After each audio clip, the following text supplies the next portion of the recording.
Hello guys, welcome to news update. Please जल्दी से channel subscribe कर लेना गाइस।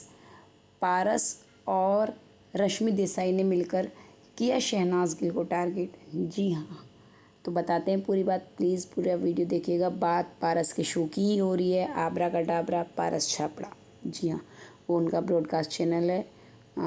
वो बिग बॉस 13 के जो भी कंटेस्टेंट रहे हैं, जो उनके दोस्त हैं, उनके शो पर आ सकते हैं, उन सभी को बुला रहे हैं। 3-4 लोग आ भी चुके हैं। तो कोशिश तो करते हैं वो लोग ये दिखाने की बहुत पॉजिटिव हैं, सब चीज़ें बहुत पॉजिटिविटी के साथ कर रहे हैं।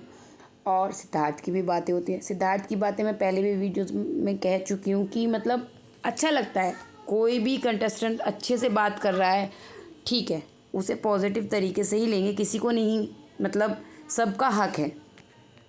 लेकिन गाइज़, शहनाज को किसी ना किसी तरीके से टारगेट ज़रूर करते हैं। शहनाज को टारगेट करना नहीं छोड़ते हैं। अब देखिए, इनके इस वाले एपिसोड को ही देख लीजिए, रश्मि देसाई वाले को। ये बात कर रहे थे ट्रोलिंग की, ट्रोलिंग पे बात आती है तो रश्मि कहती हैं कि उन्हें काफ़ी ट्रोलिंग का सामना करना पड़ा। असली ट्रोलिंग क्या होती है उन्हें बिग बॉस के बाद पता चला।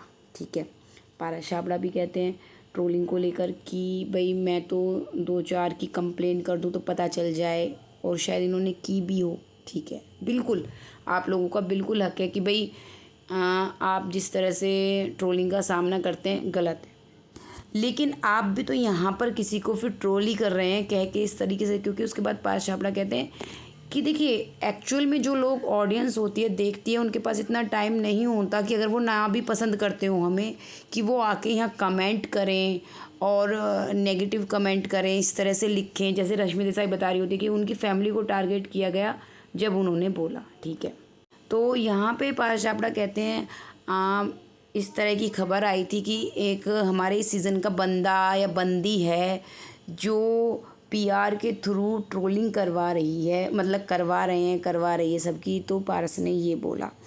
तो ये एक्चुअल में बात कर रहे हैं बिग बॉस 13 के बाद की। आप सभी जानते हैं कि बिग बॉस 13 के बाद कई सारे कंटेस्टेंट ऐसे थे, पारस, माहिरा, रश्मि, देबोलीना, इनकी बहुत गंदी वाली ट्रोलिंग हुई थी। देबोलीना तो बिग बॉस के घर के अंदर जब वो एज ए गेस्ट आई थी बाद में फैमिली वीक में, तभी एक्सेप्ट किया था कि भाई बहुत गंदे वाली ट्रोलिंग हुई है। तो वहाँ पे साफ साफ नाम शहनाज का आया था। उसके बाद रश्मि ये कहती हैं कि हाँ, सुना तो मैंने भी था, लेकिन आज हम लोग कहाँ पे हैं और वो लोग कहाँ पे हैं, और भगवान की वो है ये सब।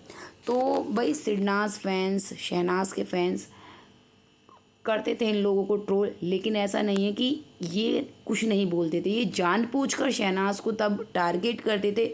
और उसके शहनाज किसी को कोई रिप्लाई नहीं करती थी। आपने देखा था बिग बॉस 13 के बाद किस तरह से लगातार बार बार शहनाज को टारगेट करके ये ट्वीट्स तक करते थे। और पारस का लगातार इंटरव्यूज़ में कुछ ना कुछ बोलना, रश्मि का बोलना। तो ये पारस तो लाइव में भी बात करता था और बार बार फैंस को टारगेट करता था कि तुम लोग क्या हो, ये वो, मतलब फैंस को भी बोलता था। अगर इसको कोई लाइव में जाके बोलता था, पहले तो तुम खुद बात करो सिद्धार्थ और शहनाज की, और फिर खुद ही ये कहो कि हमें ट्रोलिंग का सामना करना पड़ता था। आप जो हैं रश्मि, आपने घर के अंदर क्या नहीं बोला शहनाज को, आपने ये तक बोला राखी सावंत जैसी, मतलब पता नहीं क्या क्या। चलिए, आप काफ़ी शुगर कोट करके बोलती हैं, जैसे कि आपने अभी शो में ही बोला कि सीडी वाला जो टास्क हुआ था बिग बॉस के घर के अंदर, उसमें आपका बचपना बाहर आया। जो चीज़ें हम बचपन में करते थे वही मिट्टी के साथ, वहाँ आपका बचपना नहीं, फैंस को बाहर देखकर ऐसा लगा कि जैसे आपका रियल कैरेक्टर बाहर आ गया कि आप सिद्धार्थ शुक्ला के साथ क्या करना चाहती थी, उन्हें बार बार इंस्टिगेट करती थी और फिर वुमेन कार्ड खेलती थी। वो सब चीज़ें बाहर लोगों को समझ में आ गई थी, आपका बचपना बाहर नहीं आ गया था। एक्चुअली गाइज, इस शो के भी जो एपिसोड है ना, उनका भी पूरा रिव्यू करने का बिना बहुत मन है, क्योंकि कंटेस्टेंट तो बिग बॉस 13 के ही आ रहे हैं ना। बातें सारी वहीं की हो रही हैं, सिद्धार्थ की हो रही हैं, शहनाज को टारगेट ही कर रहे हैं, और भी बहुत सारी चीज़ें बता रहे हैं। तो अगर आप लोग रिव्यू देखना चाहते हैं ना कि पूरे एपिसोड का 8-10 मिनट में आप रिव्यू जाने, तो कमेंट करना, फिर मैं ज़रूर भी वीडियो बनाऊँगी। Okay guys, thank you.